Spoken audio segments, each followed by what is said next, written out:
നിരീശ്വരവാദിയായിരുന്നു ഞാൻ. അങ്ങനെ രണ്ട് വർഷമായിട്ട് എന്റെ കടയിൽ ഇരിക്കുന്നത്. ഞാൻ കാര്യമല്ലേ ഈ വിശ്വാസം ഇല്ലാത്ത ഒരാളായിരുന്നത്.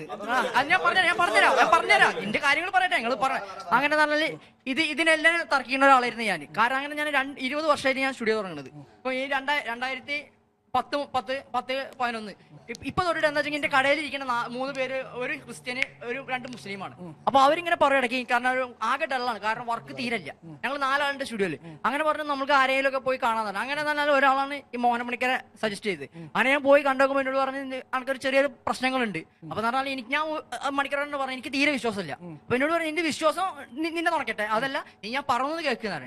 അങ്ങനെയാണ് എന്റെ കടയിൽ എന്താണ് ഇപ്പൊ ഇവിടെയുള്ള എല്ലാവിധ ഒരു കടയിൽ പോയാലും കാണാൻ ഒരു തകിടിരിക്കുന്നത്. എന്താണ് തകിടിന്റെ ഉദ്ദേശം എന്നുള്ളത് എനിക്കറിയില്ല. എന്ന പോലെ തന്നെ എനിക്കൊരു തകിട് തന്നിട്ടുണ്ട്, എന്റെ കഴുത്തിലൊരു തകിടുണ്ട്. എനിക്ക് ഇതുകൊണ്ട് പോയി 2010, 2015 എനിക്ക് നല്ല എന്താ പറയാ നല്ലൊരു മുന്നോട്ടം കേറിക്കൊണ്ടിരിക്കുകയാണ്.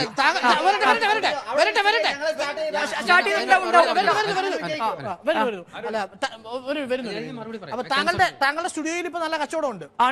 അപ്പം എത്ര വർഷം മുതലാണ് താങ്കൾക്ക് ഈ അനുഭവം കിട്ടും? 2 വർഷം തൊട്ടിട്ട്. 2 വർഷം തൊട്ട് നല്ല മെച്ചപ്പെട്ട അനുഭവം. അപ്പൊ താങ്കൾ ഈ സ്റ്റാഫിനെ മാറ്റുമല്ലോ, ചേട്ടന്മാരെ കൊണ്ടുവന്നാണോ? കാരണം നല്ല ക്യാമറ ഞാൻ ആദ്യം പോലെ നല്ല ക്യാമറ ഉപയോഗിച്ചിരുന്നു. അപ്പൊ ഇദ്ദേഹം ഏത് താങ്കൾക്ക് കെട്ടിത്തന്നേ? അവിടെ ചോദിക്കണം. ഗുരുമോഹൻ മണിക്കരെ, കേരളത്തിലുള്ള ഫോട്ടോഗ്രാഫർമാരെ രക്ഷിക്കാനുള്ള ആ ഏലസ് എന്തുവാ? ഫോട്ടോഗ്രാഫേഴ്സ് മാത്രമല്ല, തൊഴിലിനായിട്ട് തൊഴിൽ ഡള്ളായിരിക്കും. അത് മറ്റു പല കാര്യങ്ങളും ഡള്ളായിരിക്കും. തീർച്ചയായിട്ടും എത്തുന്നത് ഒരു ജ്യോതിഷം എടുത്താണ്. ഇത് ഏത് യന്ത്രം?